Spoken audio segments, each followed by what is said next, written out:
All right, recording has started. Hi, everyone. I am going to run through how to complete a deal file on nestseeker.com through your portal. So I've shared my screen. I will go to Nest Seekers, okay? You go into your home page, as I'm sure you guys all know.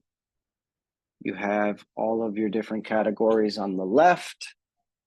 Okay, I clicked my deal file tab here, and I'm going to click submit a deal file. Okay, so it's today's date, of course, the number of agents that you've completed this deal with. So again, let's say it's yourself and then with Michael Bethany and Nai Shen, and then yourself as also the agent. Don't forget to put yourself if you are associated with the deal. So there you three are, okay? Who were you representing? Were you representing the buyer, a renter, right? A seller, a landlord, or both? Oftentimes on my end, I'm representing a seller. So I'm going to click seller and kind of run you through how I do it here, okay? What office are we in? We are at the Jackson Avenue, Long Island City office, okay? Don't be confused. We also have Long Island City Court Square. That is not the Bethany Shen team. We are at Long Island City, Jackson Avenue. Great. Michael and Nai are approval managers. There's nothing that we need to add or do here. We'll move on. Now, listing web ID. Okay, if you are working on a new development, okay, one of our new developments, you are a listing agent on that project, it is associated to a web ID number. Okay, so what I have next to it here is a list of all of our developments. Let's say we're putting in a deal file for a deal that you did at Lucent 33, again, as one of the listing agents on the building. Okay, the web ID is right here. I'm going to copy it. I'm going to paste it. I'm going to click on it. Okay. Now, if this was a resale or you were representing the buyer of the transaction, you would not fill this part out. Okay. This is if you are on the listing side of a new development building. Okay. Moving forward, you still have to manually type in that same address right here. Okay. So 3734 33rd Street, set address. It's going to find the location in Long Island City. Again, any property that you were to help the seller or the buyer with, you would type in the address here, the apartment number, okay? You do not have to type in the property address again. It doesn't even let you, so you could bypass this, okay? Is the property a rental? Is it one of our new developments, okay? In this case, this is one of our new developments. Again, linking back to up here. If it wasn't if it wasn't a rental or if it wasn't one of our new developments, you would skip both of these, okay? Let's say this is the property price, okay? I'm gonna say 797, 650, just as a reference point. So you would put what the asking price of the property was, not the price that it's sold at, okay? Who are the clients? In this case, I'm writing the developer's name as our client. Again, it would be an individual's name if you were helping an individual buyer or an individual seller on a listing resale side.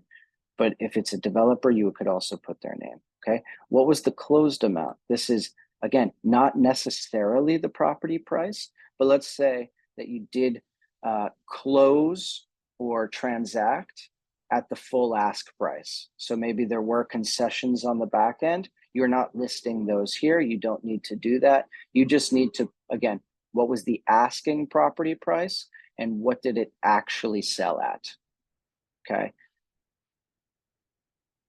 Next, deposit method. When you're filling out a deal file, the point of the deal file is to let the accounting team know, right, all of this information so that they could find the check that was either wired or sent to, let's say, 505 Park Avenue office, right?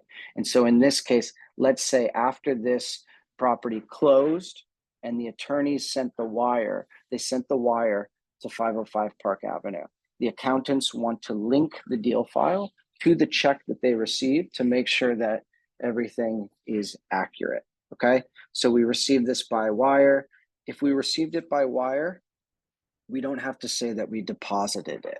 But let's say you received a check. If it was by check, you would have to say who deposited the check at the local banking branch, for example. So let's say I'm the one who deposited it, right? Any of your names would show up here. Okay, I'm going to go back to wire because I'm actually doing a deal file here. Okay, if it's wired, you don't have to say who it was deposited by. But if you do drop it off a physical check, you do have to say your name. Okay. The commission amount to Nest Seekers. Okay. You will always submit a commission invoice prior to the closing to the attorneys so they know exactly what they are paying Nest Seekers for the transaction. This has nothing to do with what your personal split is or what anybody who's attached to the deal split is. This is the total amount that Nest Seekers is receiving on that commission check, okay? So let's say in this case, it's $13,000, okay? Agent deposit date, okay? Again, could be sometimes confusing in the way things are worded, but just link it all back together. This is the date that you either drop the check off at the local bank, or it's the day that the wire was actually sent, okay? So in this case, let's say that is today. You went to the bank or you received the wire today, okay? Deposit notes, generally, you don't have to put anything in here. And then all of this extra piece after the date from when you deposited it, right? You would also add, as it being a sale, okay, the contract, the day the contract was signed. Usually this is going to be potentially 2 months prior to today's date, sometimes 6 months prior to today's date. If you're working on a new development and this sold in January, but now it's September when it finally closes, okay? So you would go back to the deal memo or the fully executed contract that you received, right? And you would say, let's say it's May 22nd when they actually signed that they were moving forward with the transaction, okay? The sale closing date, again, most of the time, the day you receive the check could be a couple days after the deal actually closed. You want to be accurate on all of these dates, okay? So let's say, again, today's the 12th, but it actually closed, this past Monday. That's completely possible. You want to be accurate. So again, all of this links to what Nest Seekers accounting team is seeing on your deal file side as well. It makes it very easy to get these done very quickly rather than a lot of back and forth on incorrect information, okay? I'm not going to add any notes as the agent. There's no special notes, for example, here. Most of the time, our administrators like Nai or Michael, they could add notes here should there be anything additional to add, but we don't need to put anything. And then in regards to what agent splits are and earnings are as well, like that's for management approval. Usually they'll have oversight onto things like that. So really you're done with the deal file as far as this goes, okay? So I can save this now, okay? And now the deal file has been created, okay? It has been created. You are not done just yet, okay? Again, that was very easy. You're just kind of going through, click boxes, creating deals. You see, again, who the agents are attached to the deal, all the information you put in, right? The asking price, how much it closed for, who the client is, all of that good stuff. Everything you just put in, okay? Now, down here, these are usually the boxes that delay the deal files because people do not fill these out as well as they should, okay? And this is why also it's important to save and be very good about saving everything throughout the transaction. I know we've talked about this before, right? But you will need to put in the contract of the sale. When you receive an FEC or a fully executed contract, right, you need to upload that fully executed contract here. So for example, I would click this, I'd go to Lucent 33, okay, because that's the deal file I'm creating this for. I will go to, 1 second, I will go to my contract. I will find Unit 7H's fully executed contract, and now it will upload it here, okay?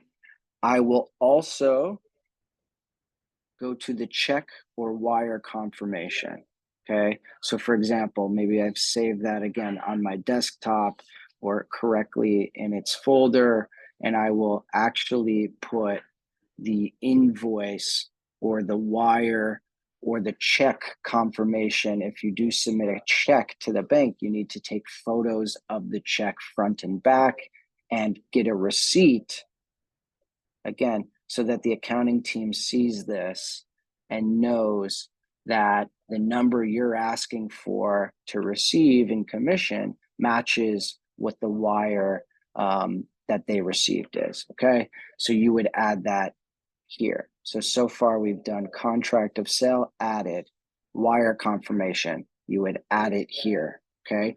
Exclusive listing agreement, right? Whether you're representing the buyer or mainly the seller in this perspective, I would come here, go to the exclusive contract that we signed at the beginning of the project with the client, in this case, ZD Jasper, and I would add that here, okay?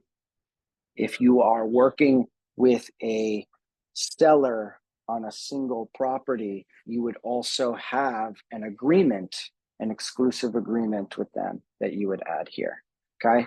Now, there's 2 more parts to this. We've added 3 so far.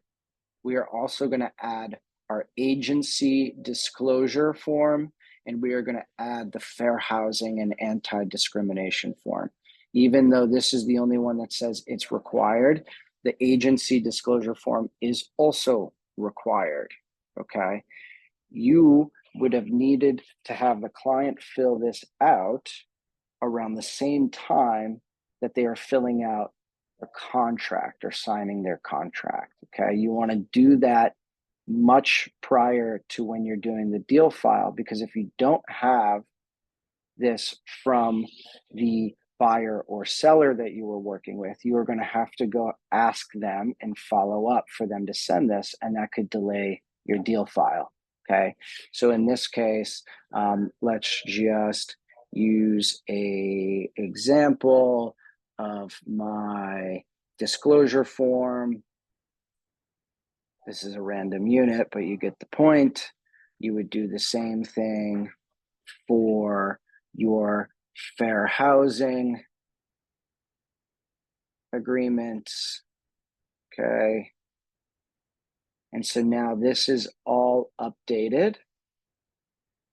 Now you can save the deal file, okay? When you go back to your deal files here, it now shows up, okay? This will show up on all the agents' deal file portals that are listed here as the agents for the project or that listing, right? So this is all the same information, okay? I could click on this. I could look all through here. It's all the same information. All the documents are saved that need to be saved. Okay. Let's say you made an error, right? You can edit the deal file. It takes you back to that same front page that we started on. And let's say I forgot to add an agent, right? Now I add Eric to being one of the listed agents. Again, I think a big point here is to get all the information that you can in, save it. I just added Eric, so I'll save it.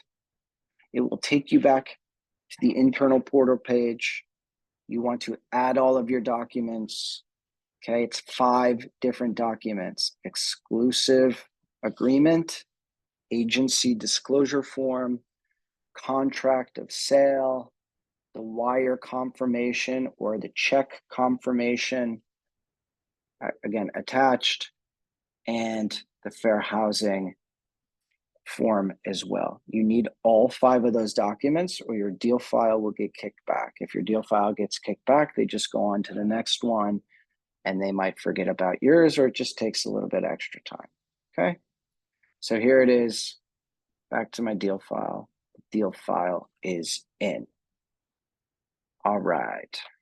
Thank you for tuning in. And until next time, enjoy submitting your deal files. Thank you.